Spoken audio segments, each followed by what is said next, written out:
right, what's going on, everybody? So I recently got a bunch of orders for some larger hammers, 5 pounds and up. So I figured I'd go ahead and make a video and just showing the process of how I make these. It's pretty similar to some of my other hammer videos, but one of the other main reasons I'm making this video is for the customer, so he can see his hammer come to life. So, anyways, I've got to process a bunch more, but I usually just take, this is from 3-inch round, and I just square it up, and then I prep it to, get center lines marked and stuff. I'll put some layout fluid on it and scribe my center lines. And this was a 2.5-inch round that I squared up. This is going to be the 5-pound hammer. And this is going to be a 6-pounder. So that's what we got right now. But I got to process a couple more of these because I got a couple more orders for some 6 and 7-pound hammers. So I got to do a lot more of these. But I probably will be making one of these for myself in the future. But that's where I'm at right now. But so here's the this is the 3-inch shafting. This is a conveyor shafting that came off our rock crushers. It's all 4142, so it's really good material for hammers. It's heavy. But anyways, that's where I'm at now. I wasn't really gonna make this video, but I decided to go ahead and do it anyways. But I'll show this one at the end because I'm gonna go ahead and forge both these out. But I'm mainly gonna focus on the 5-pounder. And I'm probably not gonna do any filming of this one, but I'll show it at the end. I'm gonna go ahead and scribe my center lines, and we'll get the eye punched on these. So stay tuned.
there's the hammer, little 5-pounder.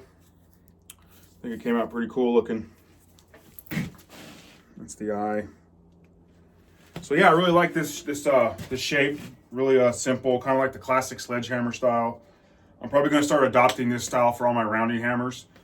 I like the Brian Brazil style hammers with the fullers around, but I just kind of want to do something different. So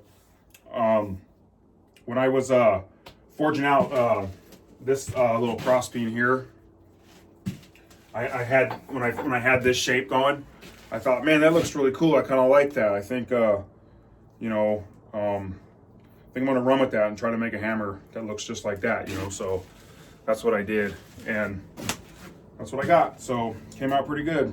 So there is a formula.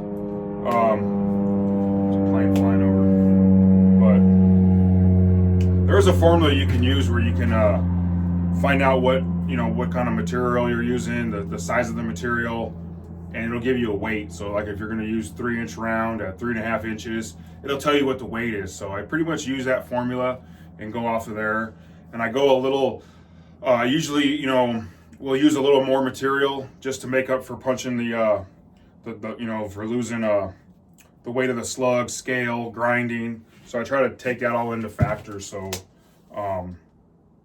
if I had to guess, this is a little, probably just right under 5 pounds.